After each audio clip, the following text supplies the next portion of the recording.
অনেক গুরুত্বপূর্ণ ভূমিকা রেখেছেন আমি জানি। তো সে কারণে আমরা আপনাকে আজকের এই অনুষ্ঠানে স্বাগত জানিয়েছি।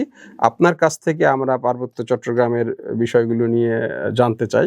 প্রথমেই আমি জানতে চাই, এই যে বাংলাদেশে একটা পরিবর্তন হলো জুলাই বিপ্লব, এই জুলাই বিপ্লবের পরে পার্বত্য চট্টগ্রামের কৌশলগত বা প্রতিরক্ষা বা সেখানকার আইন শৃঙ্খলা পরিস্থিতি বা বিচ্ছিন্নতাবাদ, এর উপরে কি ধরনের পরিবর্তন বা কোনো পরিবর্তন আপনি দেখতে পান কিনা?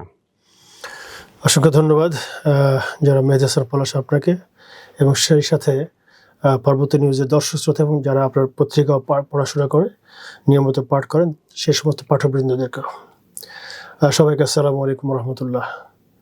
প্রথমে আমি বিনয়ের সাথে বলতে চাই যে আপনি সঞ্চালক, আপনি বিনয়ের সাথে আমার অনেক কিছু বলেছেন।